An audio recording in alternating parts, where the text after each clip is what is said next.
Hello there. I was just realising just now when I gave a presentation on the wonders of marmoleum and just airily mentioned about how to prep it, actually you could probably do with a technical demonstration, couldn't you? So here we go. This is a piece of wet and dry sponge, okay? So it's sponge that's got a carborundum coating, quite a coarse one. You wet it under the tap, give it a squeeze, nice and wet. Oh, and I've realised that I've left the blue roll over there, but I'll go, it's not too far away, it won't interrupt so too much. Right, okay, so it's nice and wet now, yeah?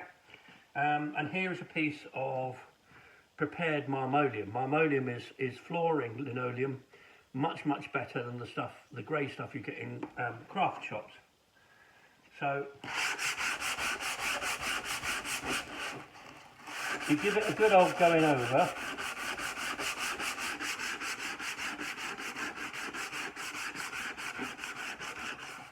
What you're hoping to produce is kind of a paste on the surface.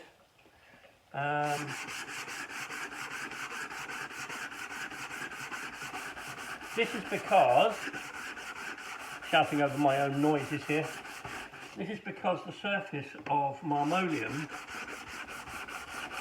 is coated, and you need to get that coating off, A, and B, it's got a slight texture to it, which is a right old pain in the arse when you're printing a block and you've got large areas of black and you haven't prepped the surface. It's good because the surface is slightly pitted. If you don't abrade it, you'll get salt all over it, and salt is a slang expression for a speckled surface. Okay, looks as if it's been sprinkled with salt, which is really inconvenient when you're printing. So the little bit of prep you put in now is paid back in spades by having to do less work when you're printing.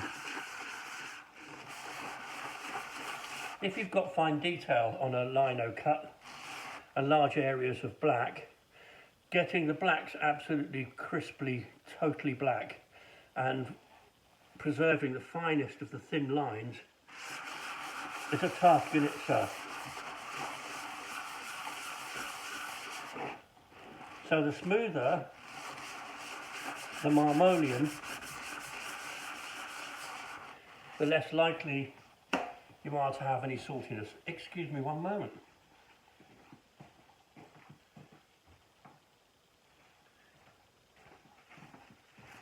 Blue roll for cleaning off the paste that I've produced. Alcohol for degreasing.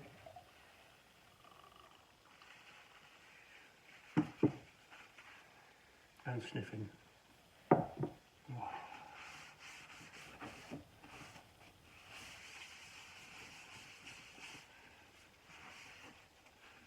Why do you need to degrease it, Pig? Well, thank you for asking. If you were to do some sort of transfer, like say for instance a graphite transfer, if the surface is degreased, that's much easier for the transfer to do its thing.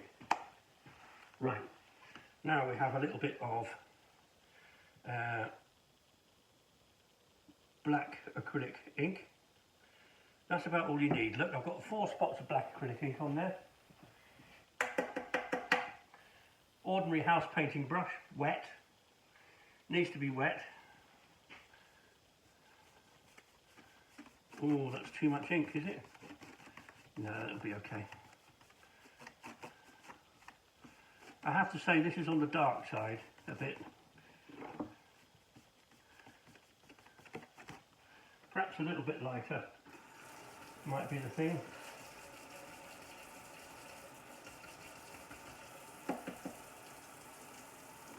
I'll take some of that ink off You see here, look, I'm just showing you, a bit too dark. It needs to be a mid-tone so that you can see what you're doing. I'm putting this on in the first place so that you can see where you're cutting, but you've got to be able to see your graphite or your carbon paper transfer or your white paper transfer, so it can't be too dark. Handy hairdryer. Did you notice how everything's so beautifully ergonomically done in this studio? La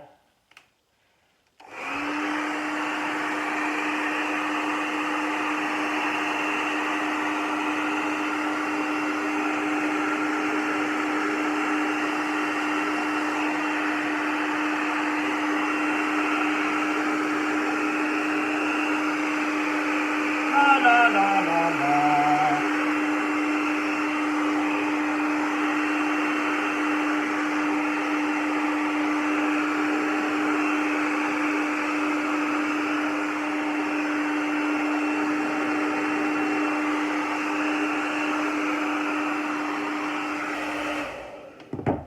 Right, it should look like that in the end, minus the little marks I've made on it there. That doesn't really matter all that much. That's really good to go. That means that you can see your cutting and also you can see your transfers. So just to quickly recap, wet and dry sponge all over, make a paste, wipe it off with blue roll and sniffing alcohol, couple of spots of black acrylic ink, wiped all over with a wet brush, and then dried with a hairdryer. Bob's your uncle.